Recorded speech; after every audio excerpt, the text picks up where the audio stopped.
Hello అండి, నమస్తే. నేను లలిత. ఈరోజైతే నేను సోరకాయ పెసరపప్పు చేస్తున్నాను అండి. ఈ మధ్యకాలంలో అయితే నేను వీడియోలు పెట్టడానికి వీలు కాలేదండి. ఈరోజు నుండి మళ్ళీ వీడియోలు పెడదాం అనుకుంటున్నా. దానికోసం అయితే నేను చిన్న సోరకాయ ముక్క, 2 గుప్పిళ్ళ పెసరపప్పును ముందే కడిగి పెట్టుకున్నానండి. కరివేపాకు, ఉల్లిగడ్డ, ఒక టమాటా, కారం, పచ్చిమిర్చి అండి, ఇవి రెండే తీసుకున్నాను. కొంచెం కొత్తిమీర తీసుకున్నానండి. వీటన్నిటిని శుభ్రంగా కడిగి ముందే కట్ చేసి పెట్టుకున్నానండి. ఇలా చేయడం వల్ల వంట అనేది తొందరగా అయిపోతుంది. ఇప్పుడు స్టవ్ వెలిగించి స్టవ్ పై మనం కుక్కర్ ఉంచుకొని అందులో 3 స్పూన్ల వరకు ఆయిల్ని వేయాలండి.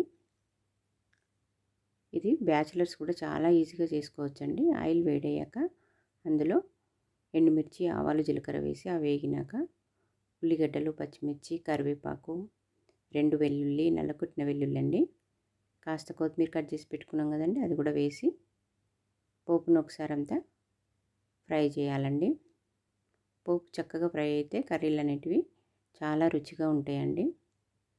ఇప్పుడు అందులోకి కాస్త కసూరి మెంతిని వేసుకుందామండి. కసూరి మెంతి అనేది అన్ని కూరల్లోకి వేసుకోవచ్చండి, కాకపోతే పోపుల్ని వేసుకోవాలి. చాలా రుచిగా ఉంటాయండి కూరలన్నీ. అది కూడా వేగిన తర్వాత ఇప్పుడు అందులోకి కాస్త అల్లం పేస్టును కూడా కలుపుకొని ఏదైనా కాస్త వేగానే ఫ్రై చేయాలండి. ఇప్పుడు అందులో ఇంగువ, కాస్త పసుపును కూడా వేసి కలర్ కోసం మనం పసుపు వేసుకుంటాం కదండి, అలాగే కొంచెం పసుపును కూడా వేసి చక్కగా ఇలా ఫ్రై అయ్యాక ఇప్పుడు అందులోకి మనము ఇందాక కట్ చేసి పెట్టుకున్న సోరకాయ ముక్కల్ని కూడా వేసుకోవాలండి. ఆ సోరకాయ ముక్కల్ని కూడా ఆ ఫ్రైలో కాసేపు ఫ్రై కానివ్వాలి. ఫ్రై అయిన తర్వాత ఇందాక నానబెట్టుకున్న పప్పు ఉంది కదండి, దాన్ని కూడా అందులోకి వేసి దాన్ని ఒకసారి కలుపుకొని ఇప్పుడు అందులో 1/2 స్పూన్ వరకు సాల్ట్, కొంచెం షుగర్ కూడా వేసుకోవాలండి. షుగర్ వేయడం వల్ల కూరలేం తీయకావు, కరెక్ట్ రుచినిస్తాయండి. సరిగ్గా నోట్లో పెట్టుకోగానే తిను అని చెప్పి అంత రుచినిస్తాయండి. ఇప్పుడు అంతటిని ఒకసారి ఫ్రై చేసుకొని కాసేపు మూత పెట్టాలండి, ఆ ఫ్రైలో అవి వేగడం కోసం. అవి ఫ్రై అయిన తర్వాత ఇప్పుడు అందులోకి ఇందాక కట్ చేసి పెట్టుకున్నాం కదండి టమాటాలు, చూడండి ఇలా ఫ్రై అవ్వాలి. ఫ్రై అయిన తర్వాత మాడొద్దండి. ఇప్పుడు ఇందాక కట్ చేసి పెట్టుకున్నాం కదండి టమాటాలు ఒకటి, ఆ టమాటాను కూడా వేసి ఒకసారి అంతా కలిపేసి ఒక 1/2 లీటర్ నీళ్ళను అందులో పోసుకొని, నాకు కరెక్ట్గా సరిపోయినాయండి 1/2 లీటర్ నీళ్ళు. మీరు ఎక్కువ చేసుకుంటే ఎక్కువ వేసుకోవాలి.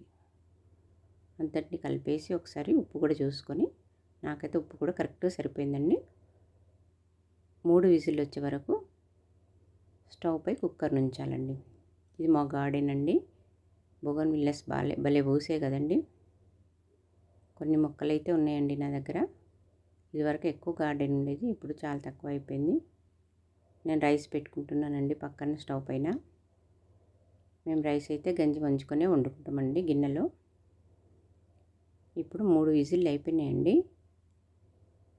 విజిల్ అయిపోగానే ఒక 2 నిమిషాలు అలా ఉంచేసి తొందరగా విజిల్ తీసేయాలండి. అట్లాగే విజిల్ ఉంచితే పప్పు అంతా నీళ్ళుగా అయిపోతుంది.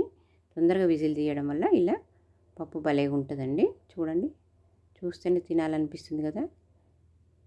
ఈ పప్పుతోనైతే నెయ్యి వేసుకొని మనం రైస్లో తిన్నామంటే, వైట్ రైస్లో ఎంత రుచిగా ఉంటుందంటే భలే రుచిగా ఉంటుందండి సోరకాయ పెసరపప్పు.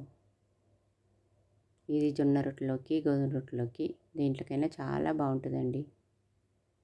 ఈ వీడియో కనుక మీకు నచ్చితే ఒక లైక్ ఇవ్వండి, షేర్ చేయండి, కామెంట్ బాక్స్లో కామెంట్ ఇవ్వండి.